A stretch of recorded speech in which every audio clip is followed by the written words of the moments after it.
Tonight, international human rights advocate Boris Dittrich on making the world safer for lesbian and gay people.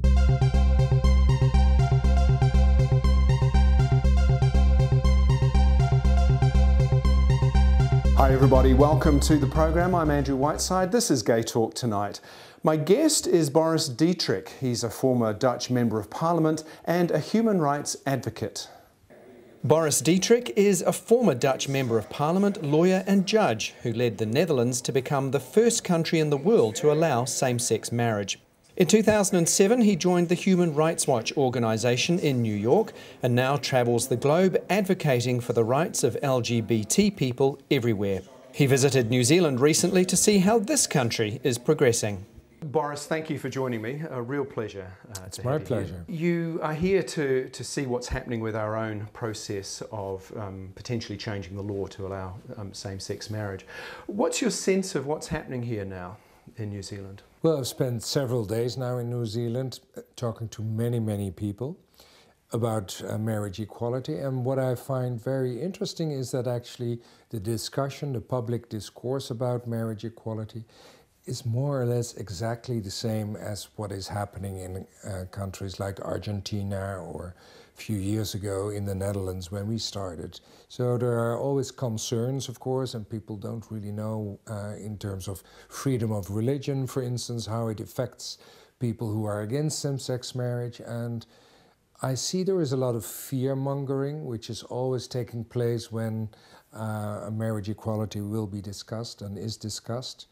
And so it's interesting to see that actually also in New Zealand that is taking place. And for me, because I've visited all the countries where marriage equality is now introduced and implemented, you see that after the law has been accepted and adopted, most of those concerns just evaporate. Your feelings now, looking back in the Netherlands, has the opposition completely evaporated? No, there are always people, mostly out of religious reasons, who oppose same-sex marriage. But I remember in the debates, for instance, the leader of the Christian Orthodox Party really said to me, you know, the wrath of God will be upon you because you are inflicting this on society, and the Netherlands will fall into a moral abyss, and, you know, all kind of disasters would come upon us. The interesting thing is that when the Christian Orthodox Party was going to govern a few years later, and in their party program they had included the repeal of the marriage equality bill, once they gained power together with another Christian Democratic Party, they decided, you know, it's such an integral part of society, let's leave it that way. They even said, we've seen so many happy gay couples, lesbian couples getting married, and they vow responsibility and they commit to one another. Those are values we really support, so let's leave it as it is. So now, I would say in 2012, it's a non-issue in the Netherlands. I wanted to have a look at the global situation because this same-sex marriage is predominantly a Western phenomenon, although it is Latin America as well. And South Africa. And South Africa. But there are an awful lot of countries where the situation for lesbian, gay and transgender people is deteriorating. I can think of Russia and Zimbabwe as two examples. What are your thoughts on how that can be dealt with and to make the lives of those people better? First of all, in those countries, usually in 76 countries out of the 193 UN member states, homosexual conduct is criminalized. So in those countries, we are not talking about same-sex marriage, of course. People there are talking about not getting arrested, not getting tortured, not getting fired, chased away from home, and those kind of things. So there we are talking about life and death. So Human Rights Watch, I'm the advocacy director for Human Rights Watch in the LGBT rights program. What we think is very important, priority number one, is actually decriminalization of homosexual conduct. And that is very difficult to achieve because in those countries LGBT organizations are illegal. Sometimes the leadership of those organizations is being arrested, thrown in jail. So therefore they need outside organizations like Human Rights Watch to put pressure on the government. But the danger is that most of the proponents of equality and non-discrimination are in the West. And those politicians in Zimbabwe or in Uganda or in Cameroon or in Jamaica or in Malaysia, the first thing they say is, there you have the gays from the West imposing their Western standards and norms and moral values on us. And so that's a Western thing, we don't have anything to do with it. So the challenge is, how can you explain that the universality of human rights, because human rights are universal, also applies to LGBT people? And I can give you one example. I was in Uganda and I spoke to the Minister of Interior, who is in charge of LGBT rights in 2008. And I talked to him about the Universal Declaration of Human Rights. And he said, human rights? We don't care about that. And so when we had this conversation, he said, when we signed up to international treaties, we didn't realize that those human rights treaties were applicable to gay men and lesbian women. So there is a lot to talk about and to have a dialogue. Do you think it's political posturing, because it may be popular to do that in some of those societies, or does it run much deeper than that? Many of those societies are very homophobic, usually induced by religion, sometimes from the West, export of homophobia from the United States, for instance.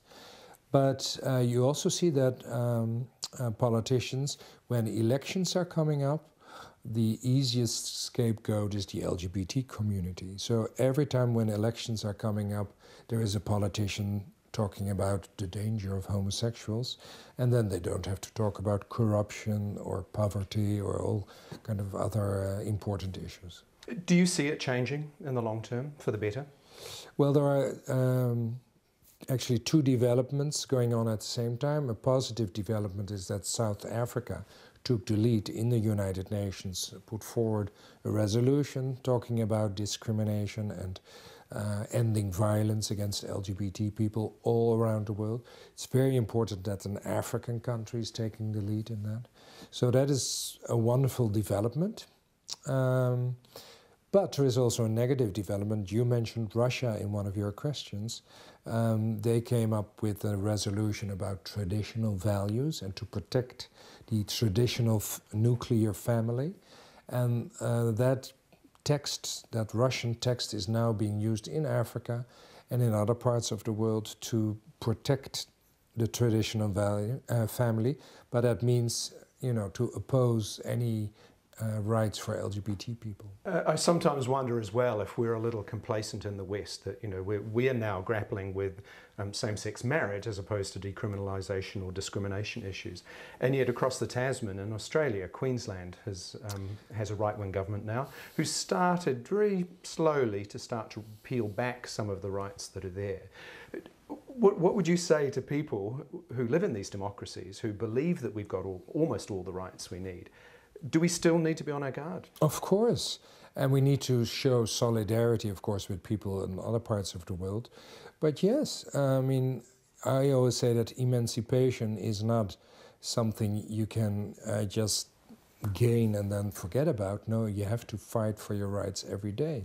And if we don't, you know, take care of one another, it might be that new groups in society become very conservative, or, well, sometimes rights can be taken away. So it's very important to be very alert and to keep in mind that in history, groups like the LGBT community, vulnerable groups, have had very many difficulties. So yeah, we have to also be very mindful of that. On a personal note, I'm interested to know what led you down this road of championing rights? Because it can't have been easy the whole way.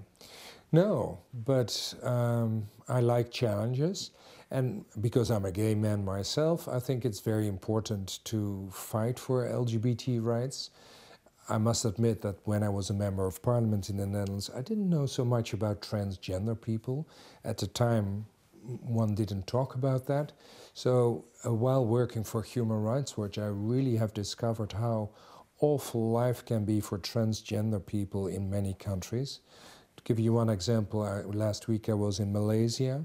There is Sharia law for Muslim people in Malaysia, and there are cross-dressing laws, and so it's prohibited for a man to dress up as a woman, which trans women of course do, and so they are arrested and thrown in jail, but in a male's jail, and then with 40 to 50 other inmates, and they get raped and sexually assaulted, and very difficult issues. So for me, it's then the fighter in me comes out, and I really want to help and protect those people who cannot fight for themselves, because as soon as they open their mouth, they are arrested. Have you ever felt unsafe in any of these countries you visited, in terms of being an out gay man who is confronting these issues? No, actually not. I felt very unsafe in my own country, the Netherlands, because I received many death threats when I started this discussion, and fortunately a group of young Muslims who tried to kill me, they were arrested and they're still in prison. But so that was a very unsafe period for me. But usually, when I'm in a country like Uganda or Senegal or in Jamaica, I talk to governments, to ministers, to members of parliament, and of course also to LGBT people. But no, I don't really feel very unsafe. But I'm very worried about the human rights defenders in those countries themselves. They are really heroes, because they live there every day, they have their family, the environment, everybody's homophobic, and still they find the strength to come out and to criticize the government and to propose change. And sometimes they are arrested, newspapers are outing them against their will, and still they keep on going. And I think that's really heroic. What do you think it may take to have a happy, successful, fulfilled kind of life? I think then you have to go back to yourself, and you have to feel confident about yourself and your identity, whatever that may be. And don't play games with yourself. Be true to yourself, and it's good that you are who you are. Thank you so much for your time. Really appreciate it.